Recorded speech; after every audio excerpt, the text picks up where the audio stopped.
चलिए बच्चों lecture 7 start करते हैं। इस लेक्चर में मेनली हम लोग एप्लीकेशन ऑफ गॉस लॉ और उस पर न्यूमेरिकल देखेंगे। पहले तो एक छोटा सा चीज देख लेते हैं, इस पे न्यूमेरिकल भी आएगा। अगर एक चार्ज को हम कॉर्नर पे रखते हैं, मिड पॉइंट पे रखते हैं, एज पे रखते हैं क्यूब के, तो क्या होगा नेट फ्लक्स और क्या होगा flux through one face. Basically हम लोग दो चीजें देखेंगे, ये मिड पॉइंट पे देखेंगे, मतलब ये क्यूब के सेंटर पे देखेंगे और कॉर्नर पे देखेंगे। मेनली इस पे ध्यान देंगे, ये ज्यादा पूछा जाता है। तो समझिएगा, एक क्यूब है आपका, जैसे मान लेते हैं एक क्यूब है हमारा ये,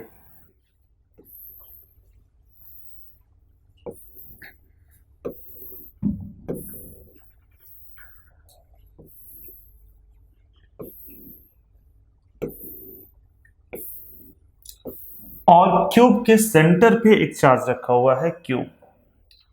अगर क्यूब के सेंटर पे एक चार्ज क्यू रखा हुआ है तो नेट फ्लक्स क्या होगा, पूरा का पूरा चार्ज तो क्यूब के अंदर आ गया, तो नेट फ्लक्स क्या होगा, पाई नेट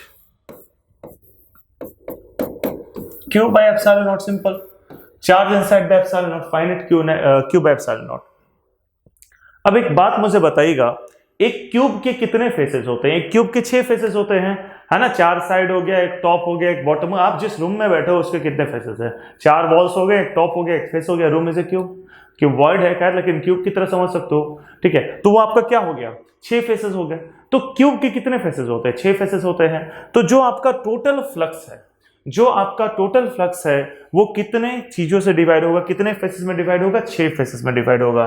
तो as cube has 6 faces, as cube has 6 faces, so flux through one face, flux through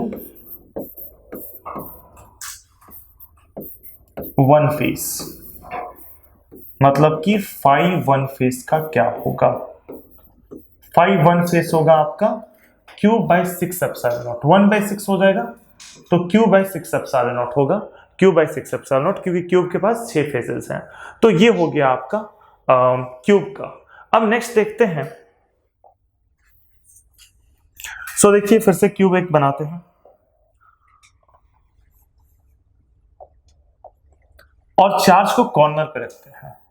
अभी हमने कहां पे रखा? सेंटर पे रखा। सेंटर पे रखा तो हमने क्या देखा कि नेट फ्लक्स कितना होगा? नेट फ्लक्स होगा आपका Q by epsilon not. Flux through one face कितना होगा? फ्लक्स थ्रू वन फेस होगा क्यू बाय 6 एप्सिलॉन नॉट, क्योंकि 6 फेसेस होते हैं। अब हम क्या कर रहे हैं, क्यूब के कॉर्नर पे एक चार्ज को रख रहे हैं। देखिए, जब क्यूब के कॉर्नर पे एक चार्ज को रखिएगा तो कॉर्नर का कंट्रीब्यूशन कितना होता है? कॉर्नर का कंट्रीब्यूशन होता है 1/8। आपने केमिस्ट्री में पढ़ा होगा, सॉलिड स्टेट में पढ़ा होगा, कंट्रीब्यूशन ऑफ कॉर्नर इज 1/8। यहाँ पे भी समझा जा सकता है, समझिएगा, खैर समझिएगा, बट इतना कोई इंपॉर्टेंस नहीं है, ये केमिस्ट्री का ही चीज है। बस आपको यहाँ पे याद रखना है कि कॉर्नर का कंट्रीब्यूशन 1/8 होता है। इसको ऐसे समझिएगा, जिस रूम में आप बैठे हो उस रूम को आप एक क्यूब समझो। तो एक रूम वो हो गया, उसके बगल में एक रूम समझ लीजिए, उसके एडजेसेंट में एक रूम समझ लीजिए। 2 रूम हो गया, दोनों के पीछे एक रूम, यानी 4 रूम हो गया। चारों के ऊपर एक रूम, यानी टोटल कितना रूम हो गया? 8 रूम हो गया। 8 रूम हो गया और कॉर्नर पे एक बड़ा सा चार्ज रखा हुआ है। तो ये चार्ज, एक फुटबॉल रखा हुआ है, ये फुटबॉल सारे रूम में जाएगा, यानी एक रूम में कितना पोर्शन होगा? 1/8 होगा। इसलिए कॉर्नर का कंट्रीब्यूशन कितना होता है? 1/8 होता है। तो कंट्रीब्यूशन ऑफ कॉर्नर इज 1/8। तो इस केस में चार्ज इनसाइड कितना होगा? इतना होगा, यानी कि Q/8 होगा। Q इनसाइड कितना हो जाएगा? Q/8। नेट फ्लक्स क्या होगा? नेट फ्लक्स फाइनेट, ये हो जाएगा आपका Q/8 एप्सिलॉन नॉट। ये हो जाएगा आपका Q/8 epsilon not. Net flux कितना हो गया? Q/8 एप्सिलॉन नॉट हो गया। अब देखिए, एक बात आता है, नेट फ्लक्स आपका Q/8 एप्सिलॉन नॉट हो गया। तो अब पूछा जाता है कि फ्लक्स थ्रू वन फेस कितना होगा? एक फेस से फ्लक्स कितना होगा? तो एक फेस से अगर फ्लक्स पूछा जाता है कि कितना होगा, तो समझिएगा, जो अब ऐसे तो इसमें ऐसे सोचते हैं कि 6 फेस होगा तो 6 से डिवाइड कर दें, बट कॉर्नर का कंट्रीब्यूशन समझिएगा। अगर कॉर्नर पे फ्लक्स रखा हुआ है तो जिन वो कॉर्नर जिन फेसेस से बना हुआ है, कॉर्नर पे चार्ज रखा हुआ है, तो वो कॉर्नर जिन फेसेस से बना हुआ है उन फेसेस की वजह से कोई फ्लक्स नहीं होगा। बात को दूसरे तरीके से समझिएगा। आप समझिए जिस रूम में आप बैठे हो उस रूम के एक कॉर्नर पे, टॉप कॉर्नर पे एक लाइट है, वहां से रेज निकल रहा है, तो बताइए कि वो रेज कितने फेसेस से पास करेगा। पास करने का मतलब ये है कि वो भेदते हुए निकल जाएगा, पेनिट्रेट करते हुए निकल जाएगा, कितने फेसेस को। तो देखिए अगर मान लेते हैं टॉप कॉर्नर को आप कंसीडर कर रहे हो, तो टॉप कॉर्नर से जब रेज जाएगा तो ग्राउंड को टच करते, पेनिट्रेट करते हुए निकलेगा, और अपोजिट दो वॉल्स, तीन को ही, ठीक है। जो आपका सीलिंग जो टच है उसको रेज टच करते हुए निकलेगा, पेनिट्रेट नहीं करेगा, तो वो काउंट नहीं होगा। फ्लक्स में वही काउंट होता है जिसको पेनिट्रेट करते हुए निकलेगा, यानी टॉप नहीं काउंट होगा और ये वॉल्स काउंट नहीं होंगे, क्योंकि इनको टच करते हुए निकलेगा। नेट फ्लक्स होने के लिए उसको पेनिट्रेट करते हुए निकलना होगा। सो आई होप आप समझ रहे होगे, यानी जो नेट फ्लक्स है यानी कि Q/8 एप्सिलॉन नॉट, वो तीन फेसेस पे डिवाइड होगा, तीन फेसेस से डिवाइड होगा, तो फ्लक्स थ्रू वन फेस कितना होगा। Net flux is divided into three faces, divided in three phases. So flux through one phase क्या होगा?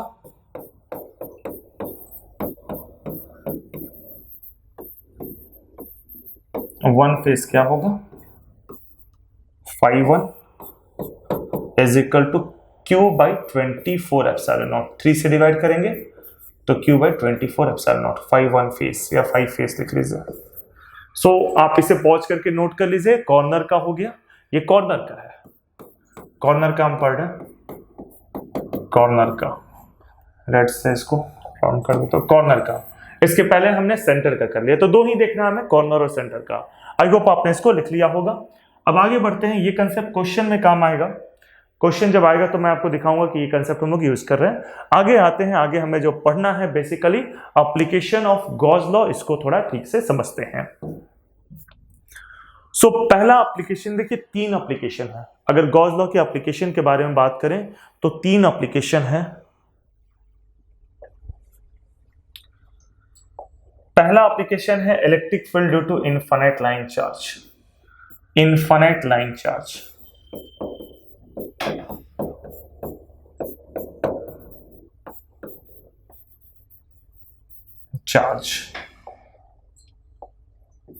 दूसरा है thin sheet of charge, infinite thin sheet of charge, thin sheet of charge.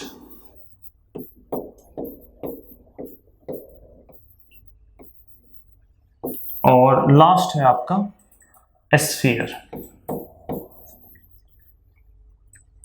अब समझिएगा, जैसे कि 2020 और 2021 का जो सिलेबस है और 2021 और 2022 का जो सिलेबस है, इन दोनों सिलेबस में स्कूल प्रॉपर हो नहीं पाए, तो बच्चों को थोड़ी रियायत दी गई है, कोरोना काल की रियायत। जैसे इकोनॉमिक पैकेज मिला है, उस तरीके से आप लोग को भी पैकेज मिला है, ठीक है, कि सिलेबस कुछ कम होगा, है ना।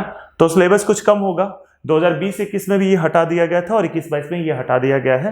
क्या हटा दिया गया? स्फीयर के बारे में नहीं पढ़ना है, हॉलो स्फीयर और सॉलिड स्फीयर। तो इस लेक्चर में मैं स्फीयर का नहीं लूंगा। अगर आप उसके बाद देने वाले हैं एग्जाम, तो उसके लिए मैं स्फीयर का एक अलग से लेक्चर बना रहा हूँ, उसको आप देखिएगा। जेई में ये है, जेई के लिए ये है, मतलब अल्टीमेटली अगर आप जेई की तैयारी कर रहे हो तो वो ये आपको पढ़ना होगा, फिर जेई के लिए है। और इंपॉर्टेंट भी कुछ चीजें हैं जो हटा दिया गया, वो इंपॉर्टेंट भी है, ऐसा नहीं है। लाइक क्लास 11th में जब आप कुछ बच्चे थे तो उनको हीट एंड थर्मोडायनेमिक्स में से इंजन ही हटा दिया गया था, कार्नोट इंजन, हीट इंजन, ये सब हटा दिया गया था, जो कि काफी इंपॉर्टेंट है। ऑलमोस्ट एक क्वेश्चन पक्का रहता जेई में। तो जेई के लिए नहीं हटा है, जेई के लिए पढ़ना है। बट हाँ, कोरोना काल की रियायत दी गई है, स्फीयर को हटा दिया गया है, ठीक है। तो अभी हम लोग इन दोनों को पढ़ेंगे, है ना। अलग से लेक्चर में स्फीयर को देखेंगे। सो चलिए स्टार्ट करते हैं।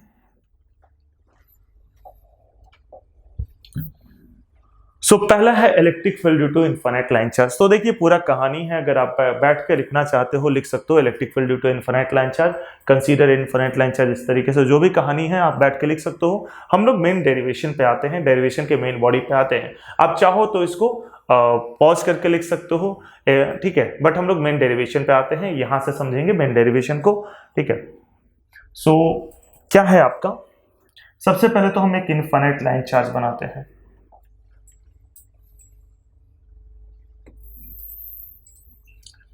ये इनफाइनाइट लाइन चार्ज हुआ, इसका फाइनाइट लेंथ हम लोग ले रहे हैं।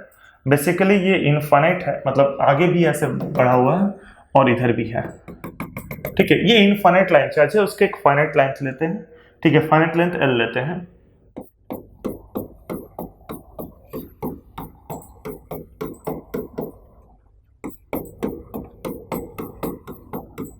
अब देखिए चार्ज जब आपका ये इनफाइनाइट लाइन चार्ज था, अब इनफाइनाइट लाइन चार्ज का तो चार्ज भी इनफाइनाइट होगा, तो इसलिए हम लोग चार्ज के बारे में बात नहीं करेंगे, लीनियर चार्ज डेंसिटी के बारे में बात करेंगे। तो जो कंसीडर वगैरह वाला कहानियां आपने लिखा है, वो कहानियां अगर आप नहीं भी लिखोगे तो कैसे लिखते हैं कहानियां, मैंने आपको पहले ही बताया और फिर से सुन लीजिए। बेसिकली आप जो डायग्राम बना रहे हो उस डायग्राम को, और जो वेरिएबल लेने वाले हो डेरिवेशन में और जो प्रोसेस करने वाले हो, उसको बस छोटे छोटे एक्सप्लेन करते जाओ, वो आपका पूरा थ्योरी पार्ट हो जाएगा। सो हम लोग क्या लिए, सबसे पहले इनफाइनाइट लाइन चार्ज लिए। तो इनफाइनाइट लाइन चार्ज का चार्ज नहीं लिखेंगे क्योंकि वो तो खुद इनफाइनाइट होगा, हम इसका लीनियर चार्ज डेंसिटी लिखेंगे। लास्ट लेक्चर में आपको बताया था मैंने, लीनियर चार्ज डेंसिटी क्या होता है, चार्ज बाई लेंथ होता है। तो consider an infinite line charge of linear charge density lambda. Consider a infinite line charge of linear charge density lambda. ठीक है, अब इसका linear charge density lambda हो गया। अब इसमें आप क्या करेंगे, एक छोटा सा एलिमेंट लेंगे जिसका लेंथ L है। तो consider a small element, very small नहीं है, मतलब इसका ठीक ठाक लेंथ है, या सीधे आप लिखो consider element of length L। Small में नहीं, consider an element of length L। अब ये जो लेंथ L का एलिमेंट हुआ, यानी कि एक लाइन चार्ज हुआ, इसकी वजह से गॉसियन सरफेस कैसा बनेगा, गॉसियन सरफेस इसकी वजह से एक सिलेंडर बनेगा। तो consider an element of length L, due to this element the Gaussian surface will be a cylinder. इसकी वजह से जो गॉसियन सरफेस बनेगा वो एक सिलेंडर बनेगा, जैसा कि ऐसा ये।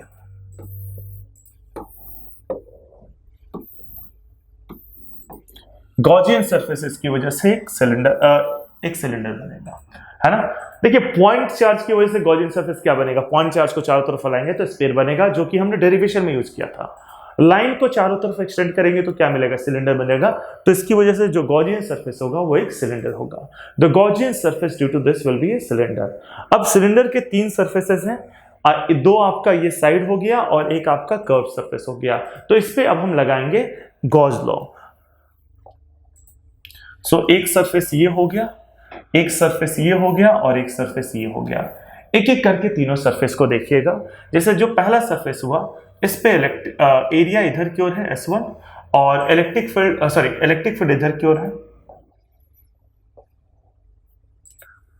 क्योंकि इलेक्ट्रिक फील्ड हमेशा अवे फ्रॉम द चार्ज होता है, तो electric field away from the line charge होगा, यानी वो इधर की ओर हो गया। ई क्या लेते हैं, पूरा इलेक्ट्रिक फील्ड ई है, वही तो हमें निकालना है। और सरफेस देखिए ये इधर की ओर सर्कल है, तो इसका एरिया वेक्टर इधर की ओर होगा। आई होप आप समझ पा रहे हो, सिलेंडर की वजह से एरिया वेक्टर इधर की ओर होगा फर्स्ट का, तो इसका एरिया वेक्टर इधर की ओर होगा। अगर हम थर्ड की बात करें तो थर्ड का भी वही कहानी है, इलेक्ट्रिक फील्ड तो अवे होगा इधर की ओर, एरिया वेक्टर इधर की ओर होगा S3। लेकिन वही 2 पे कोई भी आप एलिमेंट ले लीजिए, यहाँ पे एक छोटा सा एलिमेंट लेते हैं 2, तो 2 पे कोई भी आप एलिमेंट ले लीजिए, इलेक्ट्रिक फील्ड तो अवे होगा, इसकी वजह से एरिया वेक्टर भी इधर की ओर अवे होगा। 2 DS2 कह लीजिए या 2 कह लीजिए, simple.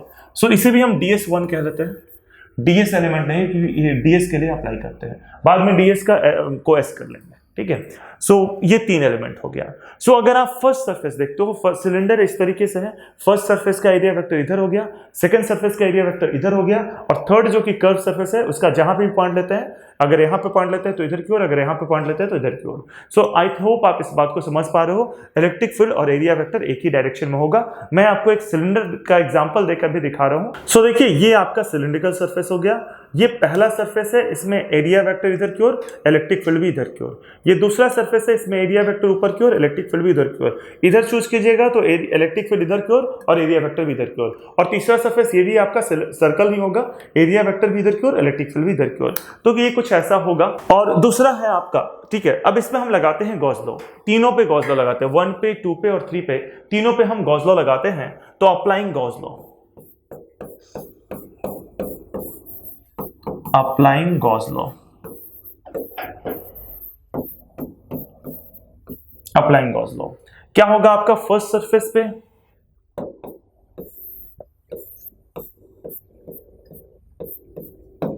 E dot ds1 plus E dot ds2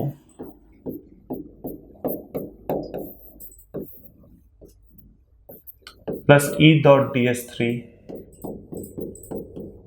ये क्लोज इंटीग्रेशन का साइन जरूर लगाइएगा, third is equal to Q by epsilon naught. ये अब इसको हम लोग सॉल्व करेंगे, लगाएंगे प्रॉपर, आप इसे लिख लीजिए यहां तक, is equal to Q by epsilon naught. Q मतलब इस लेंथ का जो चार्ज है Q, हालांकि चार्ज तो नहीं दिया है, चार्ज पर यूनिट लेंथ दिया है, लीनियर चार्ज डेंसिटी दिया है, Q बाई L दिया हुआ है, तो वही यूज करेंगे। बट पहले आप इसको लिख लीजिए,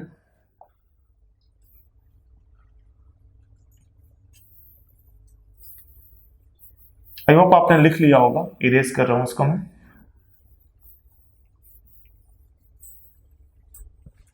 अब देखिए इसमें जो आपका फर्स्ट सरफेस है E डॉट ds, मतलब कि E ds cos थीटा, तो फर्स्ट सरफेस में थीटा कितना है 90 डिग्री है, सेकंड में 0 है, थर्ड में 90 डिग्री है, तो लिखेंगे हम लोग, यानी E ds1 cos 90 ये फर्स्ट सरफेस के लिए है, प्लस E ds2, ये तो सेम डायरेक्शन में है यानी cos 0 डिग्री हो जाएगा 2, प्लस E ds3 cos 90, ये थर्ड सरफेस हो गया, is equal to Q by epsilon naught. अब देखिए cos 90 आपका 0 हो गया, ये सेकंड सरफेस वाला आएगा, ये क्या आएगा आपका E बाहर हो गया, ds2 का इंटीग्रेशन, ds2 का इंटीग्रेशन, ds2 का इंटीग्रेशन जब हम करेंगे, ds2 ऊपर एक छोटा सा एलिमेंट है, इंटीग्रेट करेंगे तो पूरा कर्व सरफेस एरिया आएगा, और कर्व सरफेस एरिया आप लोग जानते होंगे, सिलेंडर का कर्व सरफेस एरिया होता है 2 पाई RL, 2 पाई RH, जो भी लिखना है यहाँ पे H हमारा L के बराबर है, तो E into 2 pi RL is equal to Q by epsilon naught, E into 2 pi RL is equal to Q by epsilon naught. ये आपका हो गया इक्वेशन। इसको सिंप्लीफाई करते हैं, लिखते हैं, पहले आप यहां तक लिख लीजिए, आई होप आपने लिख लिया होगा।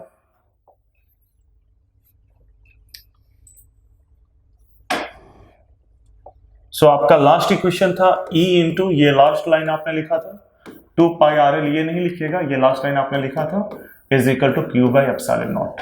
अब इसमें क्या होगा, आपको E निकालना है, आप इसको इधर लेकर जाइए, तो E is equal to Q by 2 pi RL by epsilon naught. अब ये हो जाएगा आपका Q by L by 2 pi epsilon naught into R। अब देखिए आपको इंटू R, सॉरी,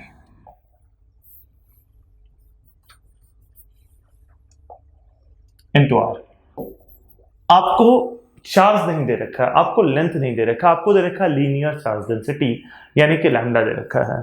तो आप तो यही चाहते थे कि Q बाई L आ जाए ताकि आप उसे लैम्डा लिख सको, तो आप लिख दोगे electric field is equal to lambda by 2 pi epsilon naught into R, lambda by 2 pi epsilon naught into R।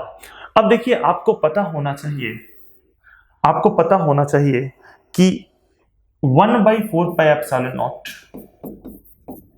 K होता है, 1 by 4 pi epsilon not K होता है, तो 1 बाई 2 पाई एप्सिलॉन नॉट क्या होगा, 1 बाई 2 पाई एप्सिलॉन नॉट क्या होगा, 2K होगा, K बाई 2 नहीं सोचिएगा, 2K, 2 से दोनों साइड मल्टीप्लाई कीजिएगा तब नीचे जाकर 1 बाई 2 पाई एप्सिलॉन नॉट आएगा, तो 1 बाई 2 पाई एप्सिलॉन नॉट क्या होगा, ये होगा 2K। सो ये बन जाएगा आपका E is equal to lambda by 2 pi epsilon naught R, ठीक है, या तो ये लिख लीजिए, या तो इसको 2k बोलेंगे तो 2k lambda by R, 2k lambda by R. So this is electric field. ये इलेक्ट्रिक फील्ड का वैल्यू हुआ, आप इसे नोट कर लीजिए। आई होप आप इसको समझ गया होंगे। सो चलिए आगे बढ़ते हैं। ये डेरिवेशन भी हमारा हो गया, electric field due to infinite line charge हो गया। बेसिकली हमें दो डेरिवेशन हमें देखना है इसमें, electric field due to infinite line charge और electric field due to thin set of charge. So पहला डेरिवेशन हमने देख लिया, electric field due to infinite line charge क्या आया, 2k लैम्डा बाई आर आया। आर इज द डिस्टेंस, मतलब electric field due to infinite line charge distance के inversely proportional होता है। चलिए अब आगे बढ़ते हैं, बात करते हैं electric field due to thin sheet of charge. Thin sheet of charge की वजह से क्या होता है, तो पहले तो एक आपको थिन शीट ऑफ चार्ज लेना होगा, किसी भी शेप में ले लीजिए, ऐसा कोई जरूरी नहीं कि रेक्टेंगुलर ही लीजिए, जैसा कि यहाँ पे रेक्टेंगुलर लिया है, ठीक है। और उस थिन शीट ऑफ चार्ज का infinite thin sheet of charge है, तो ऑब्वियस सी बात है चार्ज नहीं दिया जाएगा, चार्ज तो उसका इनफाइनाइट ही होगा, उसका सरफेस चार्ज डेंसिटी दिया जाएगा। तो उस थिन शीट ऑफ चार्ज का सरफेस चार्ज डेंसिटी सिग्मा ले लीजिए, ठीक है। और उसके बाद इसको सॉल्व करेंगे तो कहानी पूरा लिख लीजिए। आई होप आपने लिख लिया होगा। आगे बढ़ते हैं, मेन जो हम लोग करते हैं डेरिवेशन वो यहाँ पे करेंगे। सो आपको क्या करना है, आपको सबसे पहले एक infinite thin sheet of charge लेना है, वो किसी भी शेप में हो सकता है, तो थोड़ा इस तरीके से मैं ले लेता हूँ, infinite thin sheet of charge.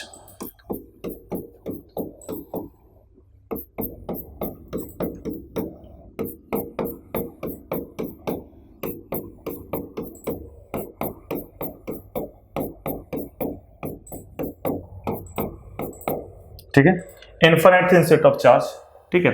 अब देखिए आपने एक infinite thin sheet of charge ले लिया, इसका तो चार्ज इनफाइनाइट होगा, बट आप इसमें क्या करोगे, छोटा सा एलिमेंट लोगे, एक छोटा सा एलिमेंट लोगे जिसका सरफेस चार्ज डेंसिटी, छोटा सा एलिमेंट लोगे, सॉरी, ये infinite thin sheet of charge हो गया, तो इसका सरफेस चार्ज डेंसिटी दिया जाएगा, चार्ज नहीं दिया जाएगा, ये बात मैंने आपको साथ पहले बता दिया, क्योंकि इसका चार्ज तो इनफाइनाइट होगा, तो इसका surface charge density sigma. So पहला लाइन होगा, consider a infinite thin sheet of charge whose surface charge density sigma, whose surface charge density sigma.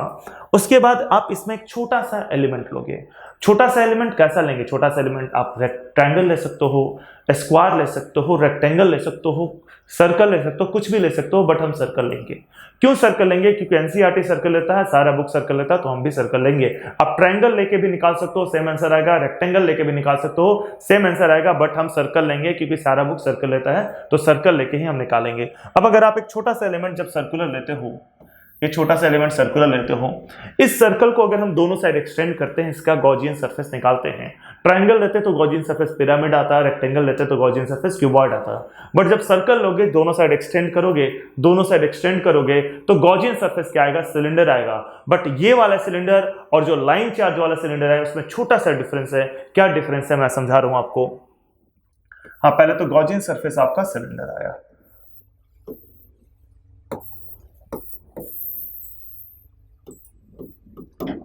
इसको थोड़ा करेक्ट कर लेते हैं यहाँ पे।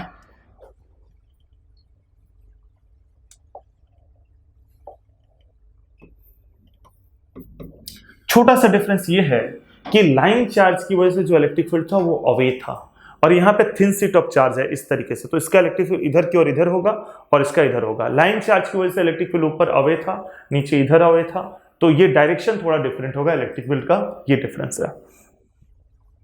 सो आप पूरा कहानी लिख सकते हो। अब क्या कहानी है, consider a infinite thin sheet of charge of surface charge density sigma, consider a small circular element of area S. जो सर्कुलर एलिमेंट आपने लिया है उसका एरिया एस है, ठीक है। The Gaussian surface due to this circular element will be a cylinder. अब इसी सर्कल को आपने ऐसे एक्सटेंड करके सिलेंडर बनाया है, इसी सर्कल को एक्सटेंड करके सिलेंडर बनाया है, तो इधर S1 होगा और इधर S3 होगा। अब समझिएगा, जो एरिया S1 का होगा वही एरिया S3 का होगा, यानी कहानी क्या बनेगी, कहानी बनेगी S1 equal to S3 equal to S, ये बनेगी कहानी, ठीक है। सो ये होगा आपका कहानी, सिलेंडर है, इसका इधर का एरिया S1 हो गया, इधर का एरिया S3 हो गया। अब आगे देखते हैं। सो ये 1 हो गया, ये 3 हो गया, और इसे 2 ले लेते हैं, कहीं भी ले सके 2, 1 2 3। सो अब हम लोग लगाएंगे गॉस लॉ, बट पहले इलेक्ट्रिक फील्ड और एरिया वेक्टर दिखा देते हैं एक ही डायरेक्शन में, समझिएगा। इलेक्ट्रिक फील्ड आपका ये तो समझ में आया कि ये इनफाइनाइट लाइन चार्ज है, इसका इलेक्ट्रिक फील्ड इधर की ओर और इसका इलेक्ट्रिक फील्ड इधर की ओर, इधर तो इधर इलेक्ट्रिक फील्ड इधर की ओर और इस साइड इलेक्ट्रिक फील्ड इधर की ओर।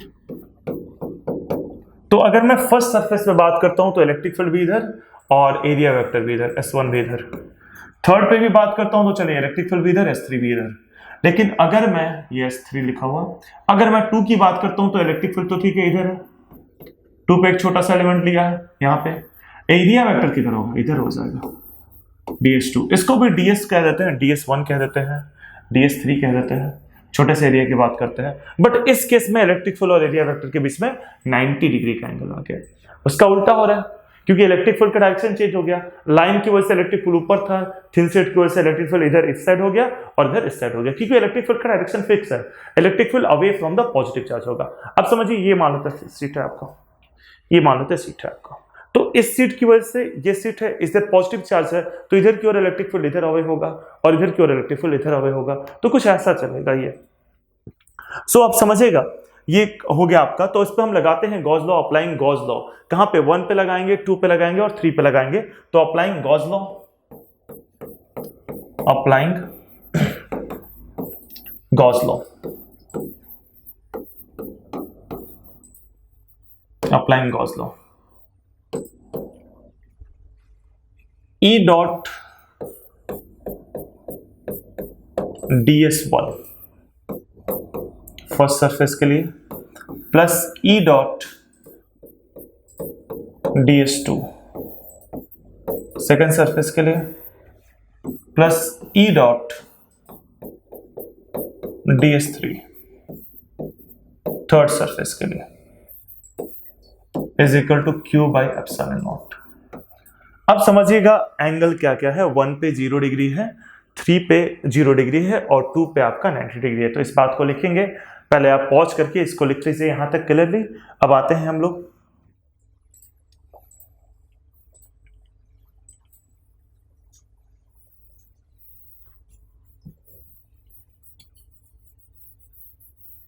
ये इंटीग्रेशन के साथ वो क्लोज इंटीग्रल का साइन जरूर दीजिएगा दोनों डेरिवेशन में, मैं बार बार दे रहा हूं और आपको भी देना जरूरी है इसका। ये इंटीग्रेशन और इसके साथ ये क्लोज इंटीग्रेशन का साइन हो गया, ये गोला जरूर बनाएंगे आप।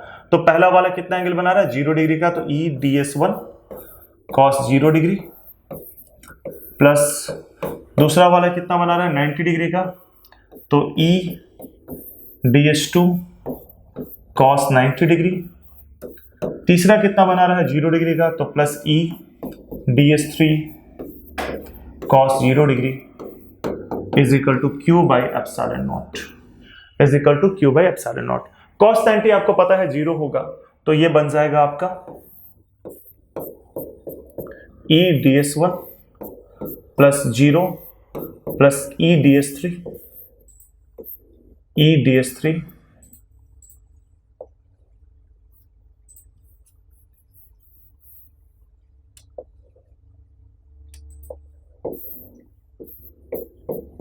E DS3 is equal to Q by epsilon naught. अब देखिए DS1 का इंटीग्रेशन S1 हो जाएगा, E बाहर होगा, DS3 का इंटीग्रेशन S3 हो जाएगा, मतलब कि E S1 plus E S3 is equal to Q by epsilon naught. अब समझिएगा S1 equal to S3 equal to S है, S1 equal to S3 equal to S है क्योंकि इसी S को एक्सटेंड करके S1 और S3 बनाया गया है। तो क्या होगा, इसे पॉज कर यहां तक लिख लीजिएगा, देखिए क्या होगा, इसे हम क्या लिख सकते हैं, E S1 plus S3 is equal to Q by epsilon naught, यानी कि E S1 प्लस S3 मतलब कि 2S is equal to Q by epsilon naught. So ये क्या बन जाएगा, E is equal to Q by S by 2 epsilon naught, और Q by S क्या होगा, सिग्मा होगा, यानी E is equal to sigma by 2 epsilon naught. So ये आपका होगा sigma by 2 epsilon naught, that is your value, ठीक है, electric field due to thin sheet of charge. तो electric field due to thin sheet of charge क्या हुआ, sigma by epsilon not. एक दो चीजें समझेंगे, नोट करके एक दो पॉइंट समझेंगे इससे रिलेटेड, इंपॉर्टेंट पॉइंट है, आई होप आपने इसे पॉज करके लिख लिया होगा। तो समझिएगा note point one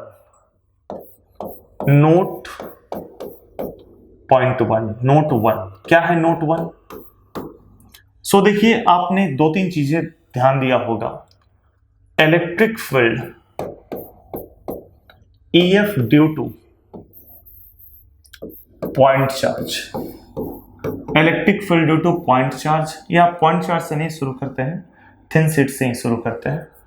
electric field due to thin sheet, समझिएगा क्या दिखाना चाह रहा हूं इसमें, due to thin sheet. Thin sheet की वजह से इलेक्ट्रिक फील्ड क्या हुआ आपका, E is equal to sigma by epsilon naught, sigma by 2 epsilon naught, sorry sigma by 2 epsilon naught, sigma by 2 epsilon naught हुआ, मतलब कि ये डिस्टेंस पे डिपेंड नहीं कर रहा है। Sigma is a constant, epsilon naught is a constant. Electric field due to infinite thin sheet की बात कर रहे हैं, इनफाइनाइट थिन शीट की बात कर रहे हैं। इनफाइनाइट थिन शीट की वजह से जो इलेक्ट्रिक फील्ड होता है वो डिस्टेंस पे डिपेंड नहीं कर रहा है, यानी कि E is proportional to R पे पावर 0, 1 बाई R पे पावर 0, डिस्टेंस पे डिपेंड नहीं कर रहा है।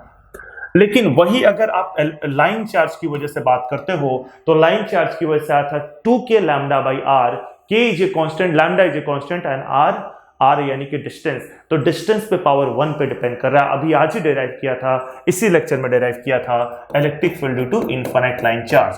तो electric field due to infinite line charge, infinite line charge E is equal to 2k lambda by R, यानी E is proportional to 1 by R, E proportional to 1 by R, ये due to infinite line charge हुआ। तीसरा electric field due to point charge. Point charge की वजह से क्या होता है, इलेक्ट्रिक फील्ड, ये नोट 1 चल रहा है, नोट 1 के ये पॉइंट्स है। Electric field due to point charge, electric field due to point charge, point charge की वजह से इलेक्ट्रिक फील्ड आपका क्या होता है, KQ बाई R स्क्वायर होता है, मतलब कि इलेक्ट्रिक फील्ड आपका R स्क्वायर के इनवर्सली प्रोपोर्शनल है। ये तीसरा हो गया। और चौथा या लास्ट आपका electric field due to dipole, electric field due to dipole, dipole की वजह से electric field due to dipole, ये होगा आपका E is equal to 2kp by R Q, या kp बाई आर क्यू आया था। एक्सियल लाइन पे 2kp by R Q, equatorial line पे kp बाई आर क्यू आया था। मतलब कहने का मतलब ये है कि इलेक्ट्रिक फील्ड R की क्यूब के प्रोपोर्शनल होगा, इनवर्सली प्रोपोर्शनल। सो आप देख सकते हो, अगर हम बात करते हैं थिन शीट तो R पे पावर 0, इनफाइनाइट लाइन चार्ज तो R पे पावर 1, ठीक है, पॉइंट चार्ज तो R पे पावर 2 और डाइपोल तो R पे पावर 3। सो ये एक इंपॉर्टेंट नोट है, आप इसे लिख लीजिए। उसके बाद नोट 2 पे आते हैं। आई होप आपने पॉज करके लिख लिया होगा। अब आते हैं नोट 2। नोट 2 क्या है आपका, नोट 2 है आपका electric field due to thick sheet, electric field due to thick sheet,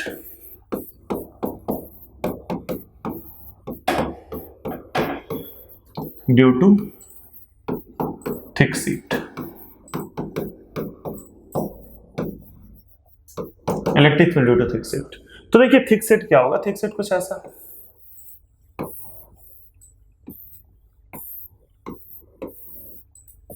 कुछ इस तरीके का थिक शीट होगा। तो थिक शीट को आप कंसीडर कर सकते हो कॉम्बिनेशन ऑफ थिन शीट्स, बहुत सारे थिन शीट का कॉम्बिनेशन जो है वो थिक शीट हो जाएगा। तो इसकी वजह से जो इलेक्ट्रिक फील्ड होगा वो होगा sigma by 2 epsilon naught plus sigma by 2 epsilon naught, यानी कि ये होगा sigma by epsilon naught. So electric field due to thick sheet हो जाएगा सिग्मा बाई एप्सिलॉन नॉट, मतलब थिन शीट की वजह से आया sigma by 2 epsilon naught, thick sheet की वजह से sigma by 2 epsilon naught, sigma by 2 epsilon naught, क्योंकि थिक शीट का दोनों फेसेस एक एक थिन शीट जैसा काम करता है। और in other words thick sheet can be considered as a thick sheet can be considered as a combination of two thin sheets. Thick sheets यानी कि प्लेट भी बोल सकते हैं, can be considered as a combination of two thin sheets. I hope note 2 भी आपको clear होगा और आपने इसको लिख लिया होगा। तो चलिए ये दोनों डेरिवेशन और इसके जो नोट करके पॉइंट थे वो हम लोग समझ गए, डेरिवेशन हो गया हमारा। अब आते हैं एप्लीकेशन ऑफ गॉस लॉ पे बेस्ड न्यूमेरिकल्स।